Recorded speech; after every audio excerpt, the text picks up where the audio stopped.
ഈശോമിശിഹായ്ക്ക് സ്തുതിയായിരിക്കട്ടെ. ഇന്ന് തിരുസഭ മാതാവ് വൈദികരുടെ മധ്യസ്ഥനായ വിശുദ്ധ ജോൺ മരിയ വിയാനിയുടെ തിരുനാൾ സന്തോഷത്തോടെ കൊണ്ടാടുകയാണ്. ഏറെ പ്രത്യേകിച്ച് ഇന്നത്തെ ദിവസം തിരുസഭ ഇടവക വൈദികരായ എല്ലാ വൈദികരെയും ഓർക്കുകയും അവർക്ക് വേണ്ടി പ്രാർത്ഥിക്കുകയും ചെയ്യുന്ന ഒരു ദിവസമാണ്.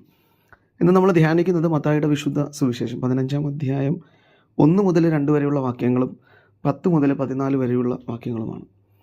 ഫരിസേയരും നിയമജ്ഞരും യേശുവിൻ്റെ അടുത്ത് വന്ന് തർക്കിക്കുകയാണ്. നീ ഞങ്ങളുടെ പൂർവീക പാരമ്പര്യങ്ങളൊക്കെ തെറ്റിക്കുന്ന ഒരു മനുഷ്യനാണ് എന്ന് പറഞ്ഞു. അതിൻ്റെ കാരണം യേശുനാഥൻ്റെ ശിഷ്യന്മാരും യേശുനാഥനും കൈ കഴുകാതെ ഭക്ഷിച്ചിരുന്നു എന്നൊക്കെയാണ് ഇവർ ആരോപിച്ചിരുന്ന കുറ്റങ്ങൾ. അപ്പം ഇതിനെതിരെ യേശുനാഥൻ പറയുന്നുണ്ട്, ഈ വായിലേക്ക് ചെല്ലുന്നതല്ല, വായിൽ നിന്ന് പുറത്തേക്ക് വരുന്നതാണ് ഒരു മനുഷ്യനെ അശുദ്ധനാക്കുന്നത്. അപ്പോൾ ഈ ഫരിസേയരും നിയമജ്ഞരും ഇസ്രയേലിലെ വളരെ പാരമ്പര്യവാദികളായ മനുഷ്യരായിരുന്നു.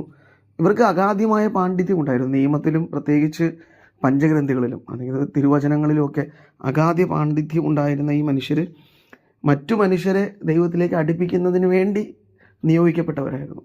പക്ഷേ ഇവർക്ക് ചില തെറ്റുകൾ സംഭവിച്ചിട്ടുണ്ട്. ആ തെറ്റ് യേശുനാഥൻ പറയുന്നുണ്ട്, ഇവർ അന്ധരാണ്, ഇവർ നയിക്കുന്ന ജനങ്ങളും പടുകുഴിയിലേക്കാണ് നയിക്കപ്പെടുന്നത്. കാരണം ഇവർ അന്ധരായി പോയത് ദൈവത്തിൻ്റെ കരുണ മനസ്സിലാക്കാൻ ഇവർക്ക് മനസ്സിലാക്കാതെ പോയി. അവരെപ്പോഴും ബാഹ്യമായ അടയാളങ്ങൾക്കും ബാഹ്യമായ പാരമ്പര്യങ്ങൾക്കും ഒത്തിരി അധികം പ്രാധാന്യം നൽകി. അതാണ് ഈ കൈ കഴുകുന്നതും പാത്രങ്ങളുടെ പുറമൂടി വൃത്തിയാക്കുന്നതും അങ്ങനെ തുടങ്ങിയ ബാഹ്യമായ ഒത്തിരി അധികം പാരമ്പര്യങ്ങൾക്ക് ഇവർക്ക് പ്രാധാന്യം കൊടുത്തുവെങ്കിലും ഇവർ കരുണയും സ്നേഹമൊക്കെ മറന്നുപോയി. ഈ പുരോഹിതന്മാരുടെയും ഈ നേതാക്കന്മാരുടെയും ഏറ്റവും വലിയ ദുരവസ്ഥ അതായിരുന്നു. ദൈവത്തിൻ്റെ യഥാർത്ഥ മുഖം അവർ മറന്നു പോവുകയും ജനങ്ങളിൽ നിന്ന് മറച്ചു വയ്ക്കുകയും ചെയ്തു. അതുകൊണ്ട് യേശുനാഥൻ പറയുകയാണ്, നിങ്ങൾ നയിക്കുന്ന ജനം പോലും പടുകുഴിയിലേക്ക്, അന്ധകാരത്തിലേക്കാണ് വീണുകൊണ്ടിരിക്കുന്നത്. ക്രിസ്തുവിൻ്റെ സ്നേഹമാകുന്ന പ്രകാശം, ദൈവത്തിൻ്റെ സ്നേഹമാകുന്ന കരുണയാകുന്ന പ്രകാശത്തിലേക്ക് ജനങ്ങൾക്ക് എത്താൻ പറ്റുന്നില്ല. അപ്പോൾ അതിനവരെ തടയുന്നത് അവരെ നയിച്ചിരുന്ന ഈ ഗുരുക്കന്മാരാണ്. എന്നിട്ട് യേശുനാഥൻ പറയുന്നുണ്ട്, എൻ്റെ പിതാവ് നട്ടതല്ലാത്ത ചെടികളൊക്കെ പിഴുത് കളയും. അത് യേശുനാഥൻ പറയാതെ പറയുന്നത്, ഈ ജനങ്ങളെ തിന്മയിലേക്ക് നയിക്കുന്ന നിങ്ങളൊക്കെയാണ് ദൈവം നടാത്ത നേതാക്കന്മാർ അല്ലെങ്കിൽ ചെടികൾ എന്ന് പറയുകയാണ്.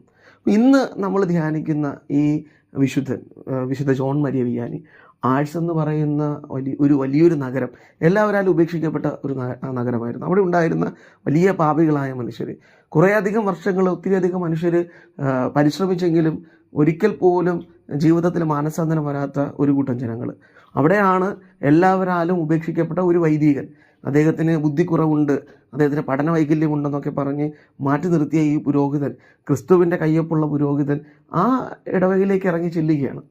ആ മനുഷ്യൻ്റെ വാക്കുകളെക്കാൾ ഉപരി അവരെ നയിച്ചിരുന്നത് ആ മനുഷ്യൻ്റെ വിശുദ്ധി നിറഞ്ഞ ഹൃദയത്തിൻ്റെ പ്രാർത്ഥനകളായിരുന്നു. അത് ആ നാടിനെ മുഴുവനും മാനസാന്തരത്തിൽ നയിക്കുകയാണ്. അപ്പം അതിനു മുൻപ് അവർ പടുകുഴിയിലേക്ക് വീണിരുന്ന ആ ജനത്തെ ക്രിസ്തുവിൻ്റെ പ്രകാശത്തിലേക്ക് ഈ വൈദികൻ തിരികെ കൊണ്ടുവരികയാണ്. അങ്ങനെ ആ ജനം മുഴുവനും വിശുദ്ധ ജനമായി മാറുകയാണ്. അങ്ങനെ ആഴ്സിൻ്റെ തെരുവോരങ്ങൾ പ്രാർത്ഥനയുടെ ഇടങ്ങളായി മാറുന്നു, കുമ്പസാരക്കൂടിൻ്റെ ഇടങ്ങളായി മാറുന്നു. ഓരോ വീടും കുമ്പസാരക്കൂടായി മാറുകയാണ്. എല്ലായിടവും പ്രായശ്ചിത്തങ്ങളും പരിഹാരങ്ങളും നൽകി അങ്ങനെ ക്രിസ്തുവിൻ്റെ പ്രകാശത്തിലേക്ക് നടകടക്കണം. അപ്പോൾ എങ്ങനെ ഗുരുക്കന്മാർക്ക് മനുഷ്യരെ നശിപ്പിക്കാനാകുമെന്നും എങ്ങനെ നന്നാക്കാനാകുമെന്നും ഇന്നത്തെ സുവിശേഷവും ഈ വിശുദ്ധൻ്റെ ജീവിതവും നമ്മെ ഓർമ്മിപ്പിക്കുകയാണ്.